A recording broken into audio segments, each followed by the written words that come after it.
Jax's revenge domain. The rain was pounding my windshield when I sat in that parking lot staring at 27 missed calls on my phone. 2 days before, Norman Brooks had looked me dead in the eye and told me I wasn't ready for the plant operations director position. Now half the management team at Precision Medical was calling like the place was about to explode. My name's Gerald Stone. I'm 47 years old, and until that conversation with Norman, I thought I had my career path figured out.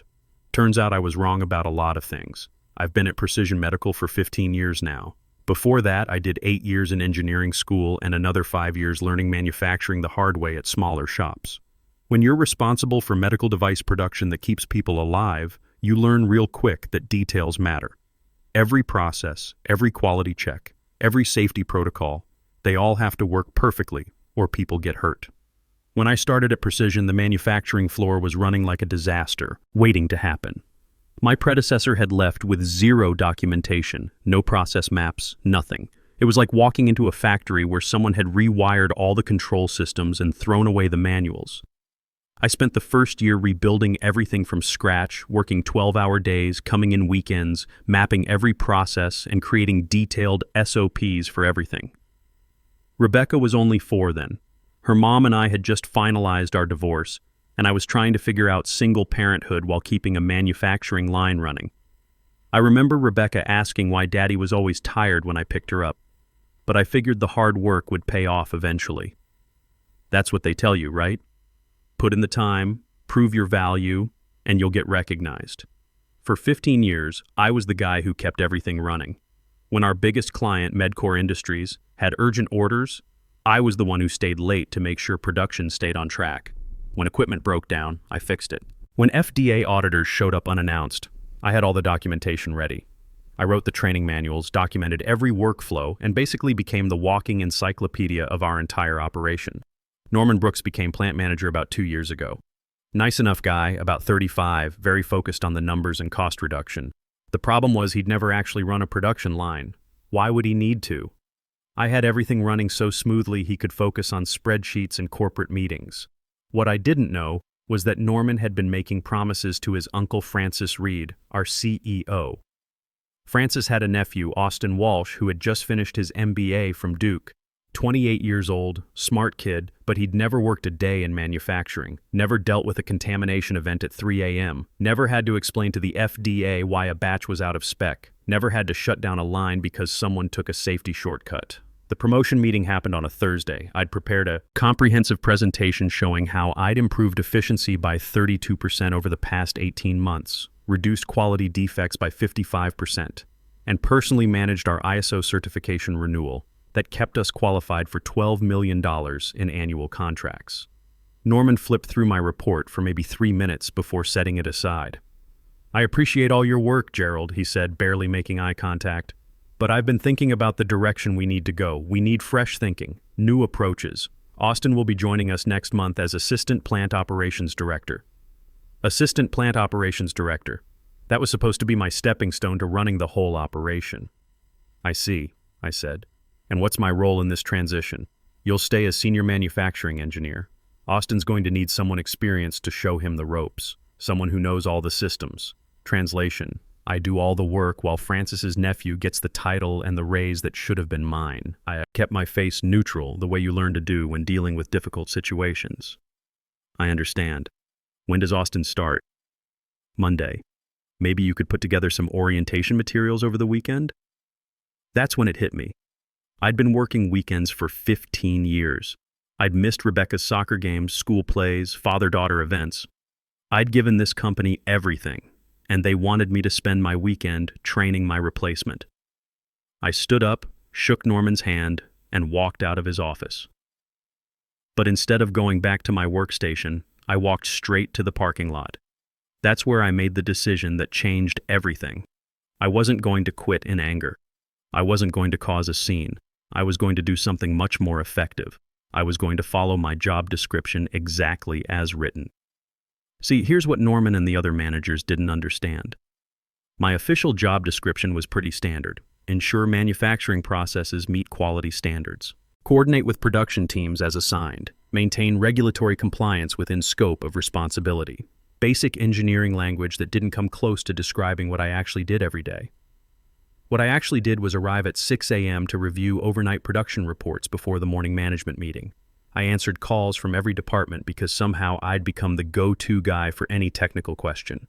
I solved problems before they became crises, staying late to make sure nothing went wrong during the night shift. But my job description said standard business hours, so that's what I was going to do. I drove home that Thursday evening and did something I hadn't done in years. I turned off my work phone at 5 p.m. Rebecca was shocked when I walked in the door at 5:30 instead of 7:30 or 8 o'clock. "Dad, why are you home so early?" "I decided my time was more valuable than I thought," I told her. "Want to work on your science project before dinner?" Her face lit up. "Really? You're not too tired?" That question hit me harder than I expected. My 14-year-old daughter was surprised that her father had energy to help with homework. Friday morning, I arrived at exactly 8 a.m. No early morning prep work. No getting ahead of problems. I answered emails addressed directly to me and forwarded everything else to the appropriate departments. When my phone rang with questions about processes that weren't technically my responsibility, I politely directed callers to their department supervisors. By lunch, people were starting to notice.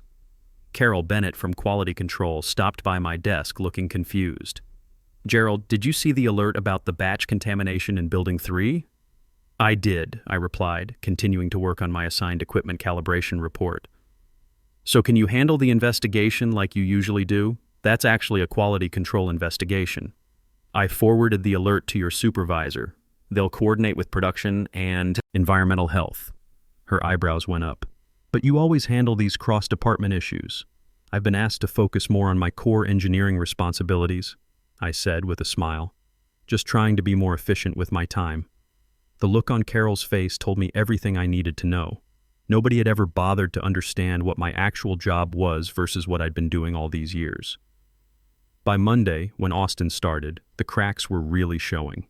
The contamination investigation had taken 3 days instead of the 4 hours I usually needed because quality control and production couldn't agree on procedures. 2 equipment maintenance issues were sitting in various approval queues because nobody knew the proper escalation process. I watched it all unfold with the detached interest of someone observing a science experiment. Every email that sat unanswered, every phone call that got transferred 3 times, every urgent request that nobody could handle, it was all documented in my comprehensive operations manual that apparently nobody had ever bothered to read. Austin seemed like a decent kid, but he was completely overwhelmed. Norman introduced him around, but when people started asking technical questions, Austin just took notes and promised to follow up later. Peter Morrison from procurement wandered by my desk around 2 p.m., looking frazzled. "Gerald, the MedCore purchase order is stuck in approval hell. Can you work your magic?" "What seems to be the issue?" I asked, genuinely curious. "The system won't accept their new billing address and nobody knows how to override it." I nodded thoughtfully. "That process is covered in Section 12 of the Operations Manual. The override requires supervisor approval from both procurement and accounting, but that'll take hours of phone calls and emails back and forth. It's a security feature to prevent billing fraud. Pretty important protection for the company." Peter stared at me. "You've always just handled these things in 5 minutes." I had special authorization from previous management to expedite certain processes, but with the department restructuring coming up, I thought it best to follow standard protocols. He walked away shaking his head, probably wondering when I'd become such a stickler for rules. Monday evening, I was home by 5:15 p.m. Rebecca was working on homework at the kitchen table when I walked in. "Dad, can you help me with this chemistry problem?" For the first time in months, I actually had the mental energy to sit down and focus on her schoolwork instead of thinking about work emergencies. We spent an hour working through molecular structures together, and I realized how much I'd missed these simple moments. "You know, Dad," Rebecca said as we finished up, "you seem different this week." "Different how?" "Less stressed, I guess. Like you're actually here when you're here." Smart kid. She'd noticed something I was just starting to understand myself. Tuesday morning brought the real crisis. I arrived at 8 a.m. to find chaos in full swing. Norman was pacing outside the conference room. Austin was already there looking overwhelmed, and Francis Reed, our CEO, had apparently been called in for an emergency meeting. The receptionist flagged me down before I could reach my desk. Gerald, they need you in conference room A immediately. I gathered my notebook and walked into what was clearly a full-scale crisis situation. Besides Norman, Austin, and Francis, there were two people I didn't recognize, probably executives from corporate headquarters, and someone I recognized as MedCore's director of operations. Gerald, Francis said with obvious relief. Thank God you're here. We've got a serious situation. What's the specific issue? Norman started explaining, but it was clear he only understood half the problem. MedCore had called an emergency meeting because their latest shipment was failing final inspection. Austin was frantically taking notes, but kept asking basic questions that showed he didn't understand our quality systems. Their entire Q4 product launch is at risk, one of the corporate executives said. They're threatening to terminate the contract if we can't resolve this today. I reviewed the technical data they'd gathered. It was actually a straightforward issue if you understood the interaction between our sterilization process and their packaging requirements. The solution was documented in our process manual, Section 8. This is a known interaction with their modified packaging specifications, I said. The resolution is documented in our SOP manual, Section 8.3 through 8.7. The fix requires adjusting 3 different process parameters in a specific sequence. Austin was frantically flipping through his manual. Which section exactly? Section 8, subsection 8.3 through 8.7. The complete process takes about 2 hours if you follow the documented procedures. Francis leaned forward. Can you handle this immediately? I checked my watch. I have the monthly FDA compliance review scheduled at 10 a.m. That's due to the regulatory team by end of day, so it can't be postponed. The compliance review can wait, Norman said quickly. MedCore is our biggest client. I understand MedCore is important, I replied. However, missing the FDA deadline results in automatic citations and potential manufacturing suspension. That would affect all our clients, not just MedCore. The room went dead quiet. You could see everyone doing the math on what a manufacturing suspension would cost. What are our options? Francis asked carefully. Well, Austin could handle the MedCore issue using the documented procedures. It would be excellent training for him, and I'd be available for questions between compliance sessions. Austin looked terrified. I don't think I'm ready for something this critical. The documentation is very detailed, I said encouragingly. Everything is laid out step by step. This is exactly the kind of hands-on experience you need in your new role. Norman's face was getting red. Gerald, we need you to handle this personally. I'm happy to take point on MedCore, I said. But if you want me to reschedule the FDA compliance review, I need to be clear about the regulatory risks. Francis held up a hand. What would it take to handle both? I considered the timeline. The compliance review is scheduled in 2-hour blocks. I could handle the critical MedCore fixes between sessions, but the full resolution wouldn't be complete until after 6 p.m. today. That's cutting it very close, the MedCore director noted. It is, I agreed. In the past, I would have worked until midnight to handle both, but I've been thinking about work-life balance lately. Rebecca has a science fair presentation tonight that I've already missed twice this semester. The silence was deafening. Francis finally spoke up. Gerald, let me be direct. What would it take for you to handle this crisis the way you always have? I looked around the room at all the faces staring at me. These people had depended on my expertise for 15 years without ever acknowledging what I actually contributed. Now suddenly my work-life balance was their emergency. Well, I said slowly, I suppose we should discuss what my role actually is here. Your role is to solve manufacturing problems, Norman said tightly. According to my job description, my role is to ensure manufacturing processes meet quality standards within my assigned scope. The MedCore issue falls under process engineering, which reports to a different department. The corporate executive leaned forward. Are you saying you won't help? Not at all. I'm saying that if we want to resolve this properly, we need to clarify responsibilities and authority. Austin is starting as Assistant Plant Operations Director next week. This seems like an excellent opportunity for him to learn our systems. Austin spoke up, his voice shaky. Gerald, I appreciate your confidence, but I'm not ready for something this high stakes. I turned to him with genuine kindness. Austin, you have an MBA from Duke. You're smart and capable. The only difference between you and me is that I've seen these problems before. But every expert was once a beginner. But what if I mess it up? Then we'll fix it. That's how you learn. The documentation is comprehensive, and I'll be available for guidance. Norman was losing patience. We don't have time for training exercises. Actually, we do, I said. The MedCore issue has been building for weeks because nobody wanted to follow the proper process validation procedures. A few more hours won't change anything. Francis studied me carefully. Gerald, it seems like something has changed in your approach this week. You're right, I've been thinking about my career and what I want my professional legacy to be. And what conclusion did you reach? That I've been enabling a system that doesn't work, by constantly stepping in to solve problems outside my official responsibilities. I've prevented the company from building proper procedures and developing other people's capabilities. The room was quiet except for the hum of the ventilation system. Let me ask you something, I continued.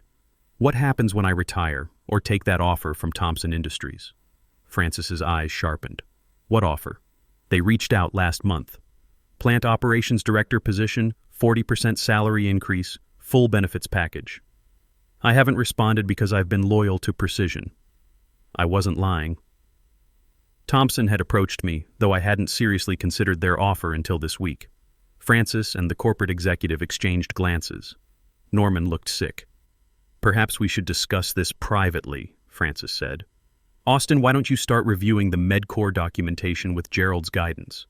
Everyone else, let's step into my office. As Austin and I walked to my workstation, he seemed overwhelmed.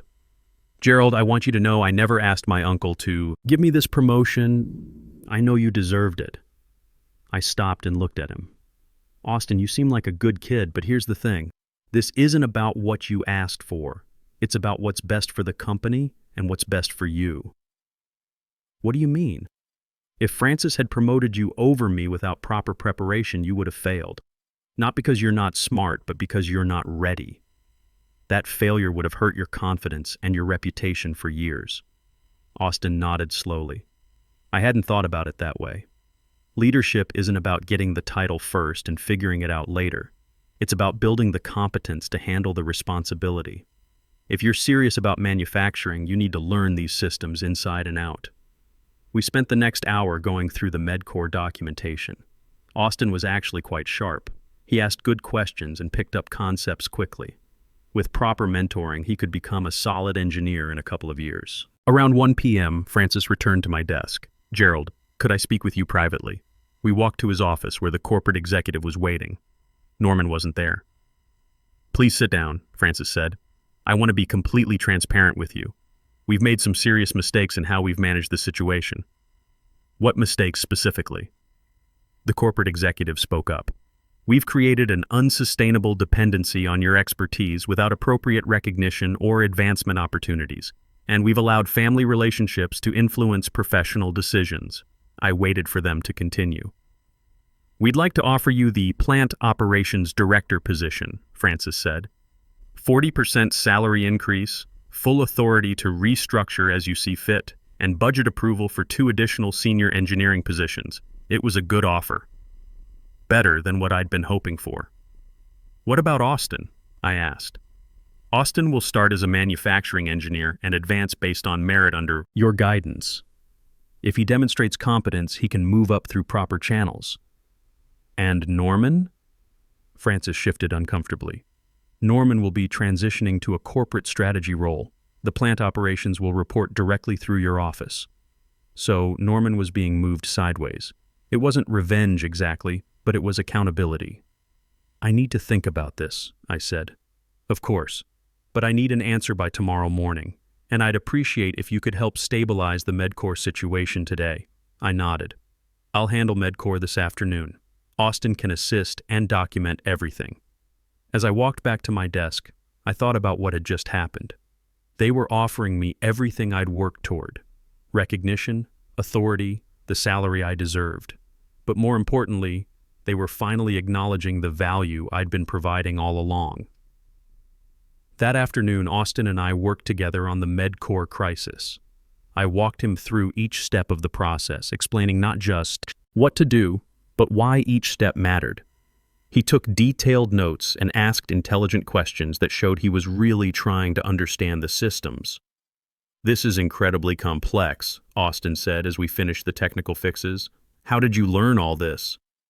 15 years of trial and error, I told him, plus a lot of late nights reading technical manuals that nobody else wanted to touch. I had no idea how much went into this job. Norman made it sound like basic project coordination. I looked at him carefully. Austin seemed genuinely humbled by the experience. Operations engineering is about understanding how all the pieces fit together and what happens when they don't. Norman wasn't wrong about coordination being important, but it's much more than that. We finished the Medcore fixes by 4:30 p.m. Their production line was running smoothly again, and Austin had a comprehensive set of notes for handling similar issues. As I was packing up at 5 p.m., my phone buzzed with a text from Rebecca. Dad, science fair starts at 7. Will you really be there? I looked at that text for a long moment. For 15 years, the honest answer would have been probably not. Tonight was different. Wouldn't miss it, I texted back. Rebecca's science fair presentation was everything I'd been missing. She'd built a working model of a water filtration system and explained the chemistry behind each stage. Watching her confidently answer questions from judges, I realized she'd inherited my attention to detail and systematic thinking. After her presentation, we went for ice cream and talked about her project, her friends, and her plans for high school. Dad, she said as we sat outside the ice cream shop, you seem different this week. Different how? Less stressed. Like you're not thinking about work all the time. I've been making some changes, trying to figure out what's really important. She smiled. I like this version of you better. That weekend, I thought long and hard about Francis's offer. The plant operations director position was everything I'd worked toward. Recognition, authority, the ability to build systems that would help other people advance instead of getting stuck like I had. But there was also something appealing about the fresh start that Thompson Industries represented. No history of being overlooked. No colleagues who still saw me as the behind-the-scenes problem solver rather than leadership material. I spent Saturday morning reviewing both offers. Thompson was offering more money and complete autonomy. But Precision offered something different. The chance to fix a broken system and mentor the next generation properly. Sunday evening, I was helping Rebecca with her chemistry homework when she asked, Dad, are you going to take that other job? I haven't decided yet. What do you think I should do? She looked up from her periodic table. Well, you always tell me that running away from problems doesn't solve them. Maybe you should stay and make things better? Smart kid. Smarter than her old man sometimes. Monday morning, I arrived at 8 a.m. and went straight to Francis's office. I'm accepting your offer, I told him, but with 3 conditions. Francis nodded. Go ahead. First, I want full authority to develop talent from within. Too many good people get overlooked because they're not in positions to showcase their abilities. Agreed. Second, I want to implement comprehensive cross-training. What happened last week should never happen again. No critical knowledge should exist in only one person's head. Also agreed. What's the third condition? I want Austin to succeed if this is what he really wants, but he needs to earn advancement through competence, not connections. And I want Norman to have a real shot at the strategy role. He's got good analytical skills. He just wasn't in the right position. Francis smiled. I think you'll find both Austin and Norman are more committed to learning than any of us expected. The transition took about 6 weeks. I restructured the department around clear roles and responsibilities instead of the informal system where whoever knew how to fix something just handled it. I hired 2 excellent senior engineers who brought fresh perspectives while I provided the institutional knowledge they needed. Austin turned out to be a dedicated learner. He worked harder than anyone expected, staying late not because he had to, but because he wanted to master the systems. Within 4 months, he was handling routine issues independently and showing real potential for leadership. The most surprising development was with Norman. Once he wasn't trying to manage operations he didn't understand, he actually excelled at strategic planning. His analytical thinking, combined with the solid operational foundation we were building, helped the company land 3 major new contracts. 6 months later, I was working at a sustainable pace. Home by 6:30 most nights and present for all of Rebecca's school events. My team was functioning independently, clients were satisfied, and I felt like I was finally doing the job I'd always been capable of. One evening, as Rebecca and I worked on her physics homework, she asked me about work. So you're like really important now? She said, looking up from her equations. I was always important, Rebecca. It just took them a while to figure it out. Is that why you were working so much before? To prove you were important? Smart kid. Yeah, I think so. But I learned something. The people who matter will recognize your value without you having to work yourself to death proving it. And the people who don't see it? Well, sometimes you have to step back and let them figure out what they're missing. But the goal isn't to hurt anybody.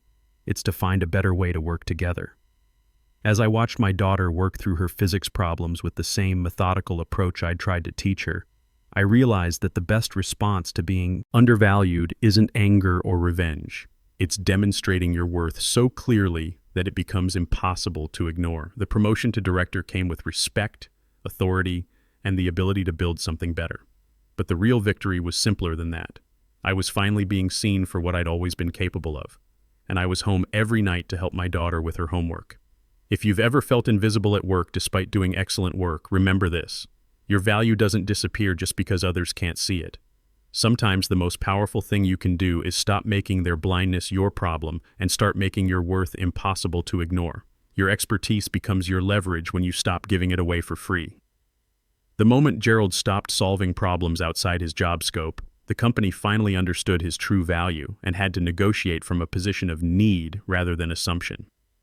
Sometimes the best way to prove you're irreplaceable is to be exactly replaceable according to your job description. By following his official duties precisely, Gerald exposed the gap between what he was paid to do and what he actually did, forcing management to either lose critical capabilities or properly recognize and compensate his contributions.